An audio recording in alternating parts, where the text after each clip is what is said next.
मैं एक ना कोड देख रहा था चार्ली मंगर का। जो वेल्थ है वो 1 करोड़ के बाद बहुत जल्दी एक्सपैंड होती है। The first $100,000 is but you got to do it. I don't care what you have to do it if it means walking everywhere and eating anything and so on. ये बात 100% सच है और मैंने खुद भी एक्सपीरियंस करी है। अब अगर आप बात करोगे तो मेरा हर इंक्रीमेंटल सीआर 2 से 3 महीने में बनता है। इमेजिन करिए कि आप 10,000 रुपए महीना ही डाल रहे हैं, तो पहला 1 सीआर आ रहा है 19 ईयर्स में, लेकिन जो नेक्स्ट 1 सीआर आ रहा है वो सिर्फ 5 साल में आ जा रहा है, फिर नेक्स्ट सिर्फ 3 साल में आ रहा है, फिर उसके बाद 2 साल और फिर उसके बाद पावर ऑफ कंपाउंडिंग, राइट? ब्याज पे ब्याज। अगर आप एक पहाड़ से एक स्नो की बॉल को फेंकते हो एंड वो नीचे रोल डाउन कर रही है एंड वो रोल डाउन करते करते अपने साथ और ज्यादा स्नो को अट्रैक्ट करती जाती है एंड धीरे धीरे धीरे धीरे धीरे वो बॉल जैसे जैसे नीचे आती है वो और बड़ी होती जाती है और मॉन्स्ट्रस होती जाती है, right? And then there is no going back.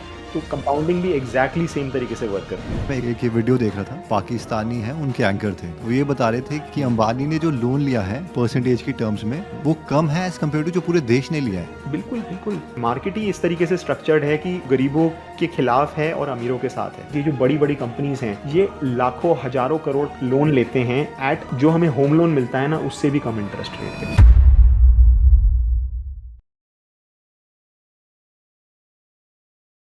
Shubham, मैं एक ना कोड देख रहा था चार्ली मंगर का। जो वेल्थ है वो 1 करोड़ के बाद बहुत जल्दी एक्सपैंड होती है। The hard part of the process for most people is the first $100,000. If you have a standing start at zero, getting together $100,000 is a long struggle. तो अभी इसमें आपका क्या पॉइंट ऑफ व्यू है, क्योंकि ऐसा क्या हो जाता है कि 1 करोड़ के बाद बहुत ही एक्सपैंड होती है, और ऐसा खुद चार्ली मंगर बोल रहे हैं जो कि वॉरेन बफेट के पार्टनर भी हैं।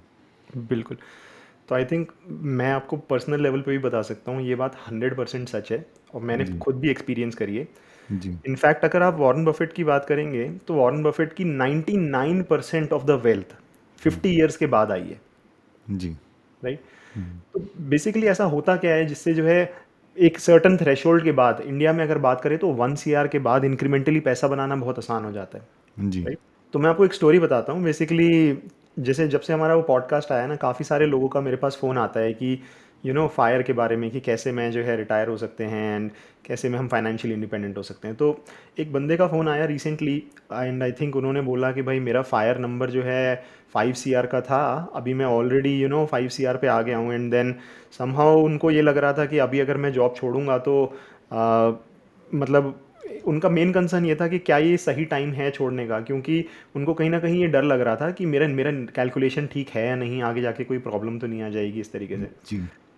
तो कहीं ना कहीं मन में डाउट थे, तो मैंने उनको सीधा सीधा बोला, मैंने बोला कि भाई आपको 15 साल लगे 5 सीआर पे पहुंचने में, राइट?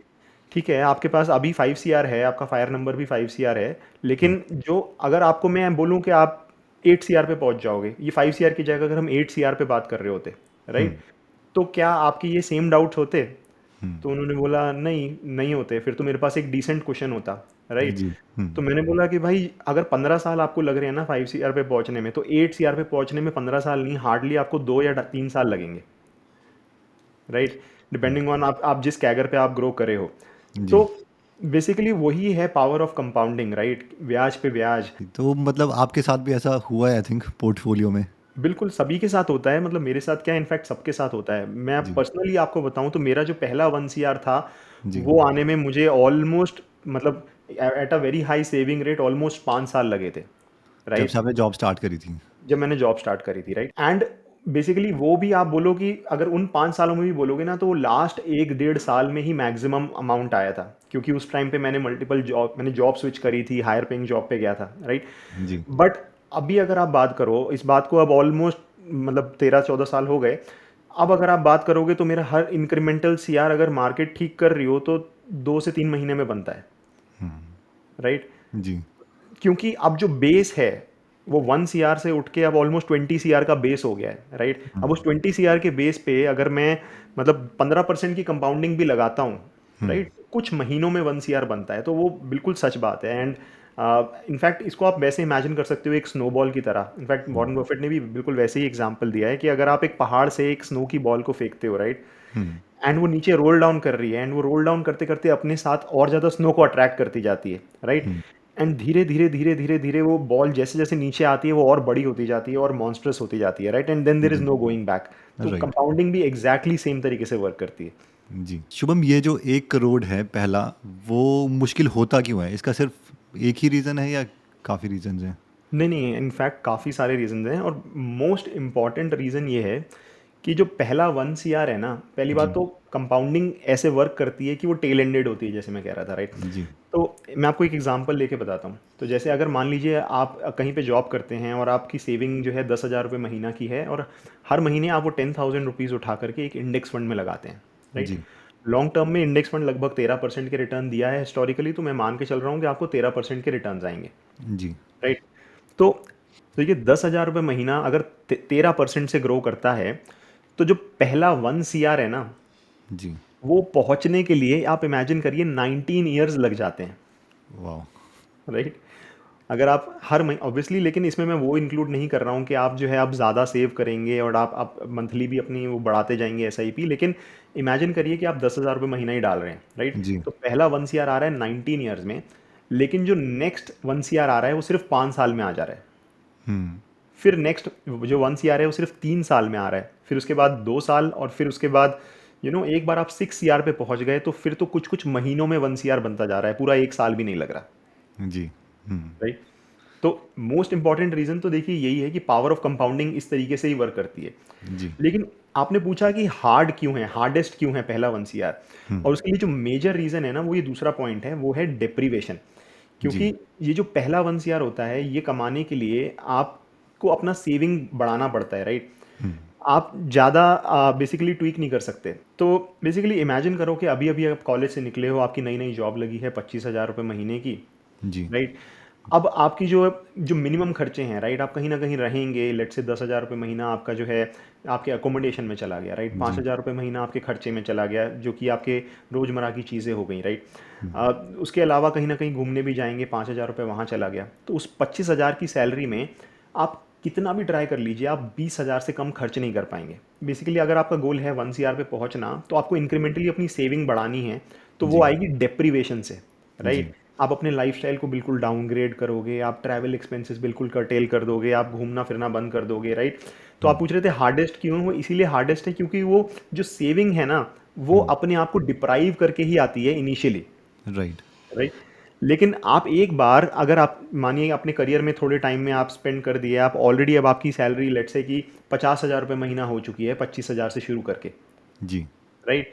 हुँ, अब जो है आप मच मोर कंफर्टेबल लाइफ जिएंगे, राइट? हुँ, आप 30,000 रुपये महीना भी अगर खर्चा करेंगे तो भी जो आपकी जो सेविंग है, हुँ, राइट, परसेंटेज में बोल रहा हूँ, पहले आप 25,000 पे 5,000 सेव कर पा रहे थे, अब आप 50,000 पे 20,000 सेव कर पा रहे हैं, जी, राइट?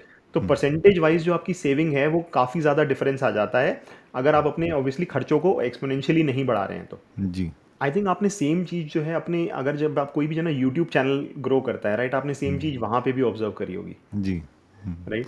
हाँ। हाँ, लाइक उसमें भी अगर आप फर्स्ट वीडियो डालते हो, तो पहली बात क्या होता है, क्योंकि आप स्टार्ट कर रहे हो 0 व्यूज़, 0 सब्सक्राइबर से, तो आप पहले वो शेयर करते हो अपने फैमिली मेंबर्स को, शायद उनको पसंद आ जाए, अपने फ्रेंड्स को करते हो, ज़बरदस्ती आप उसको अपनी एक मतलब पूरी विल पावर स्वेट से जो है वो आप मेहनत से जो है वो आप उसको पुश करना चाहते हो। बट धीरे-धीरे एक बार जब एल्गोरिदम उसे पिक करने लग जाता है, आप second, third, fourth, 10th, 15th video डालते हो और अच्छा अगर कंटेंट है, तो वो जो है फिर वो एक्स्पोनेंशियली जो है वो कर्व बना लेता है। तो आई थिंक ये हर चीज़ में ही एप्लीकेबल है, तो दैट आई 100% एग्री। तो मोस्ट इंपॉर्टेंट पॉइंट है पावर टू बाय टाइम, जी, ठीक? एंड इसमें क्या है कि जब आप पहले 1 CR पे पहुंच जाते हो, राइट, अचानक से आपके पास एक सुपर पावर आ जाती है जिसमें आप अपना समय और अपने लिए खरीद सकते हो। जी, और वो कैसे? जैसे मैं अपना ही एग्जांपल लेता हूँ, जैसे पहले जब मेरे जो बच्चे हैं उनको बेसिकली मैं 25,000 रुपये की नैनी हायर करने में 10 बार सोचता, हुँ, राइट? 25,000 रुपये महीने की नैनी हायर करने के लिए मैं बार बार सोचता कि यार करूँ कि नहीं करूँ, मेरा इतना परसेंटेज चले जाएगा, और मैं कोशिश ये करूँगा कि यार मैं खुद ही कर लेता हूँ, राइट? हुँ, एंड देन कहीं ना कहीं जो मेरा मेंटल बैंडविड्थ है ना, वो 10 जगह पे बटा रहेगा, राइट? जी, हुँ, इनफैक्ट अगर आप इमेजिन करो, जैसे अगर कोई बैचलर है, अभी अभी जैसे जॉब शुरू ही हुई है और उसकी सैलरी उतनी ज़्यादा हाई नहीं है, वो सोचेगा यार झाड़ू पोछे के लिए क्या लगाऊं, मैं खुद ही झाड़ू पोछा कर लेता हूँ, बर्तन भी खुद ही कर लेता हूँ, राइट? हुँ, लेकिन एग्रीड। जैसे जैसे आपका वो एक सैलरी कर्व इंक्रीज होता है, लाइफस्टाइल चेंज होता है, राइट, तो आप कोशिश ये करते हो अपनी लाइफ को ऐसे एलोकेट करना कि यार मेरा मैक्सिमम टाइम मोस्ट प्रोडक्टिव चीज़ में जाना चाहिए जो मैक्सिमम ROI दे रहा है, हुँ, राइट? जी, तो बेसिकली वो एक सुपर पावर है जो 1 CR के ऊपर एकदम सडनली आती है, जी। इन शॉर्ट आई थिंक वही कि जितने भी आवर्स हैं वो आप उसी काम में दोगे जहाँ पे आपका मैक्सिमम रिवॉर्ड आ रहा है, तो आपके केस में वो इन्वेस्टमेंट हुआ। बिल्कुल, एग्ज़ैक्टली। जी। तो तीसरा पॉइंट है पावर ऑफ मिस्टेक्स। जी। तो इसमें मैं आपको अपनी अगर जर्नी की बात बताऊँ तो शुरू में या किसी की भी जर्नी में जब आप शुरू करते हैं लेट्स से कि कहीं पे इन्वेस्टिंग करना तो कहीं न कहीं आप कुछ ना कुछ मिस्टेक्स ज़रूर करते हैं, राइट? जी। तो मैंने लेट्स से स्टॉक मार्केट में जो है पैसे लगाना शुरू करे थे तो शुरू में बहुत ही बड़ा ब्लंडर कर दिया था पर्सनली तो, राइट? एंड उससे जो मेरे जो बेसिकली जो रूल्स बने कि भाई रूल्स एंड प्रोसेसेस कि भाई ये करना है, ये नहीं करना है, राइट? एंड कैसे अपनी वेल्थ डिस्ट्रक्शन नहीं होने देनी है, कभी भी बड़ा घाटा नहीं खाना है, राइट? जहाँ पे एक्चुअली में मोमेंटम है वहीं पे पैसा लगना चाहिए and all that, right? And उस प्रोसेस को फ्रेम होने में ही मुझे 3-4 साल लग गए कि भाई ये करना है, ये नहीं करना है, राइट?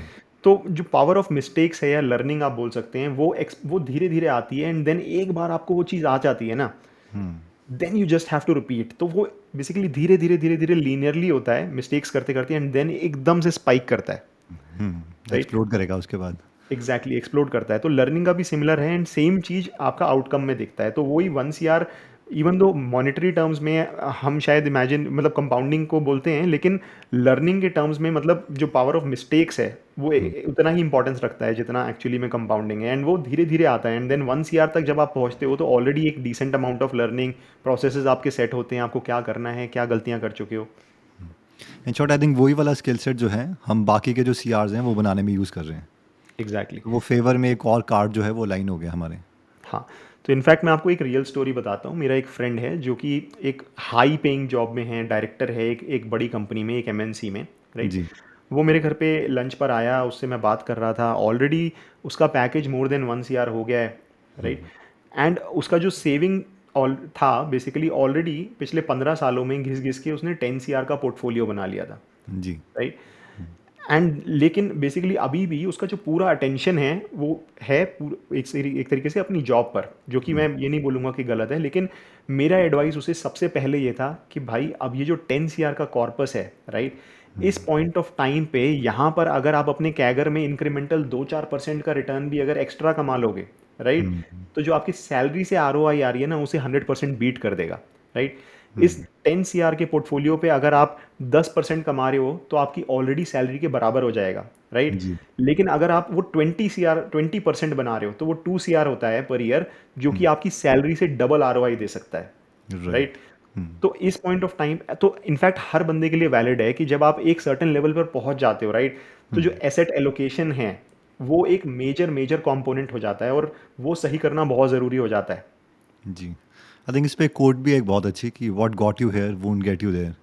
तो वो वही है कि जो फर्स्ट है it is more of a sweat, आपकी मेहनत, और उसके बाद जो नेक्स्ट फेज चल रहा है वो उसी में अपना जो स्किल सेट है it is more of attention allocation कि आपने थोड़ा टाइम बाय कर लिया।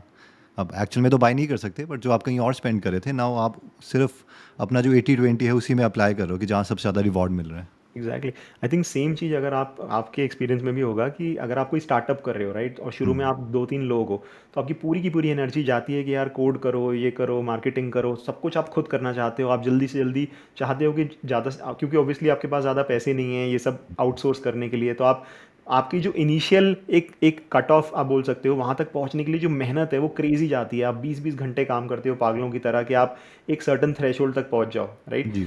लेकिन जैसे ही आप उस थ्रेशोल्ड पे पहुँचते हो या कोई भी अगर आप बड़ी कंपनी से पूछेंगे तो वो क्या बोलेंगे कि हमारा जो मेजर टाइम जाता है वो हायरिंग पे जाता है, right? Finding the right skill set पे जाता है, राइट? तो बेसिकली वो भी एक हर चीज़ में वैलिड है कि जो पहला 1 सीआर बनाने के लिए चाहिए वो नेक्स्ट 1 सीआर बनाने के लिए नहीं चाहिए, वो डिफरेंट चीज़ें हैं, उसके बाद जो चीज़ें हैं वो अलग हैं।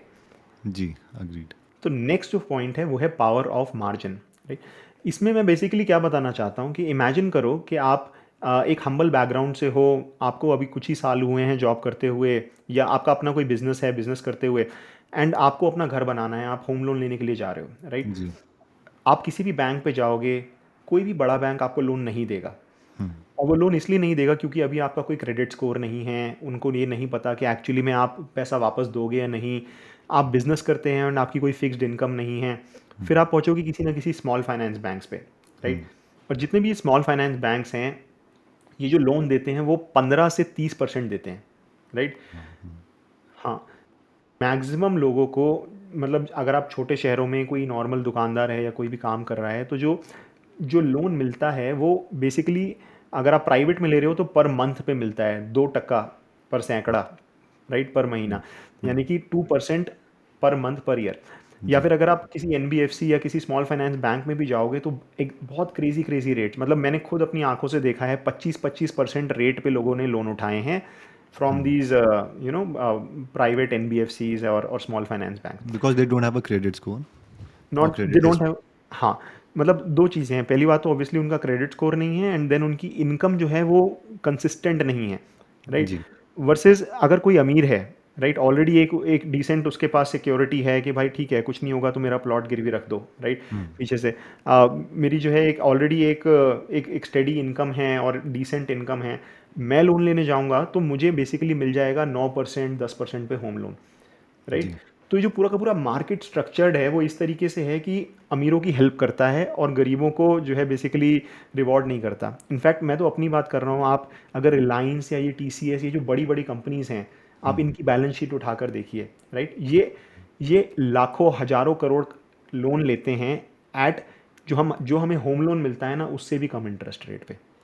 एक एक्चुअली मैं मुझे अभी अभी याद है, मैं 1-2 साल पहले कोई एक ये वीडियो देख रहा था और इट वाज अबाउट जो पाकिस्तानी हैं उनके एंकर थे। तो वो ये बता रहे थे कि उनका एग्जांपल लेते थे रिलायंस का कि अंबानी ने जो लोन लिया है परसेंटेज की टर्म्स में वो कम है एज़ कम्पेयर टू जो पूरे देश ने लिया है।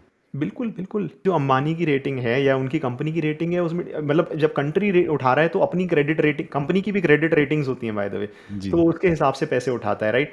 वर्सेस अंबानी को एसबीआई ये वो इंडिया से भी पैसे उठा सकता है, वो उसको बाहर से भी पैसे उठा सकता है, उसे कौन मना करेगा, राइट। जी वो यूएस के बैंक से पैसा उठाए, यूएस का बैंक उसे 3% 4% पे जो है दे देगा, जी राइट। तो मतलब अगर आप किसी बड़ी कंपनी की उठा के देखेंगे जिसकी क्रेडिट रेटिंग ठीक है, 7% 8% पे ये लोग लोन उठाते हैं। जी तो वही है, मार्केट ही इस तरीके से स्ट्रक्चर्ड है कि मतलब गरीबों के खिलाफ है और अमीरों के साथ है, मतलब एंड अल्टीमेटली जब तक आप वो एक थ्रेशोल्ड आप क्रॉस नहीं करते, राइट, तो आपके फेवर में नहीं आती वो चीज़। जी अंडरस्टूड। नेक्स्ट एक बहुत ही इंटरेस्टिंग पॉइंट है, पावर ऑफ अपॉर्चुनिटी, राइट। जी अब इसमें आप इमेजिन करो कि आप एक बैंगलोर या दिल्ली जैसे किसी शहर में हो और आपके पास एक पोर्टफोलियो है, लेट्स से कि 10 लाख रुपए का, राइट, जी आपकी सेविंग है 10 लाख रुपए की। अब आप उस 10 लाख को इन्वेस्ट करना चाहते हैं तो आपके पास इन्वेस्टमेंट अपॉर्चुनिटी क्या है? आप ज़्यादा से ज़्यादा कहीं एफडी करा सकते हैं, पीपीएफ और ये सब चीज़ें इन सब में लगा सकते हैं, ज़्यादा हो गया तो म्यूचुअल फंड में लगा देंगे, जी राइट। वर्सेस अगर आपका पोर्टफोलियो लेट्स से कि 5 करोड़ का है, राइट, तो जो गैमेट ऑफ इन्वेस्टमेंट अपॉर्चुनिटीज़ हैं वो बिल्कुल डिफरेंट है। उनके लिए पर्सनलाइज्ड वेल्थ मैनेजर्स हैं, राइट, उनके लिए एआईएफ्स हैं, उनके लिए पीएमएस हैं, राइट, पोर्टफोलियो मैनेजमेंट सर्विसेज। अगर लैंड में भी पैसा लगाना है तो बैंगलोर जैसे शहर में आज की डेट में 50-60 लाख से कम तो कुछ आता नहीं है, राइट, इनफैक्ट करोड़ों में ही आता है, मतलब मैं तो स्टार्टिंग ही बता रहा हूँ। तो अगर कोई 10 लाख वाला है तो वो तो रियल एस्टेट में इन्वेस्ट ही नहीं कर सकता, जी राइट। वर्सेस कोई अगर मानो 1 CR के ऊपर अगर कोई पहुंच गया है तो वो तो लैंड में आराम से इन्वेस्ट कर सकता है, राइट। तो अगर वो कहीं अपार्टमेंट वगैरह में भी लगाना चाहता है तो वो प्री लॉन्च में जाकर कम पैसे देकर के बेसिकली पैसे लगा सकता है, राइट। जी तो ओवरऑल मेरा पॉइंट ये है कि जो इन्वेस्टमेंट अपॉर्चुनिटीज़ है ना वो भी एक्सप्लोड हो जाती हैं जब आप एक सर्टन थ्रेशोल्ड पे पहुंच जाते हो।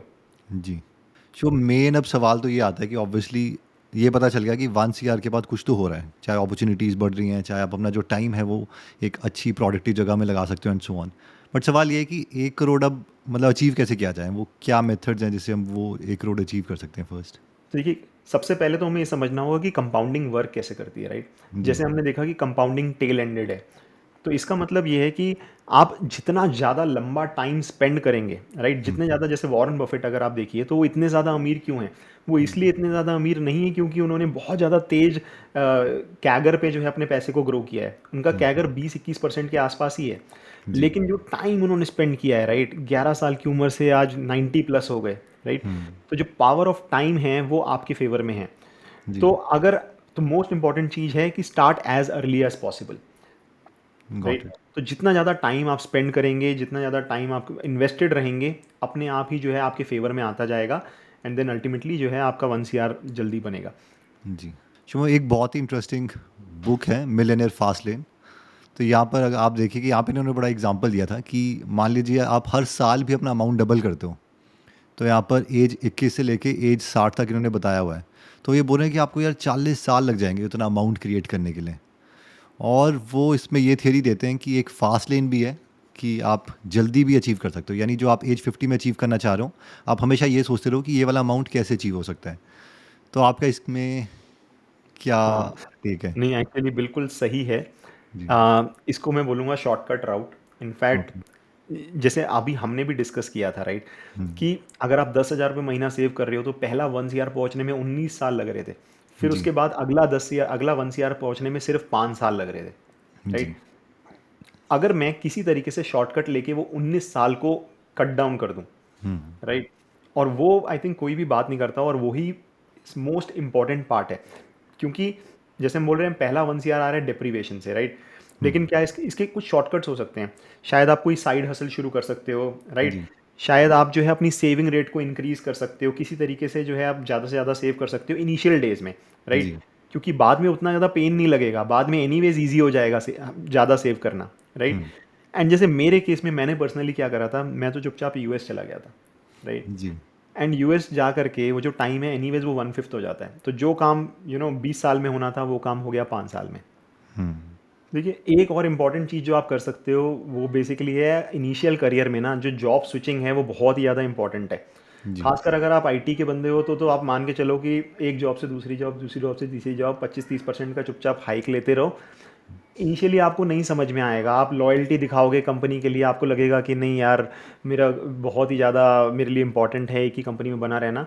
लेकिन मैं बोलूँगा कि वो जो 2-3 साल का एक स्वीट स्पॉट होता है ना, जहाँ पे जी। आपकी लर्निंग भी एक डिसेंट हो जाती है, एंड जब आप जॉब स्विच करते हो तो आपका जो है 25-30% का हाइक भी मिल जाता है, राइट। जी। ये नहीं करना 6-6 महीने में जाके इधर से इधर इधर से, आपका सीवी खराब हो जाएगा, जी। राइट।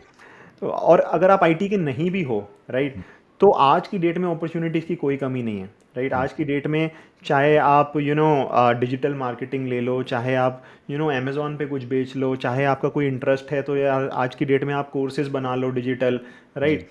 मैं पर्सनली आपको अपने लेवल पे बताता हूँ कि मैं समझता था कि यार ये लोग क्यों ये कोर्सेज बना बना के बेचते रहते हैं, कोई वैल्यू ही नहीं है। मतलब ऑब्वियसली वैल्यू है, लेकिन क्यों इतना टाइम वेस्ट करते हैं। लेकिन आज मुझे जो पावर ऑफ डिस्ट्रीब्यूशन समझ में आई है, राइट, वो क्रेजी है। मतलब you can reach any level.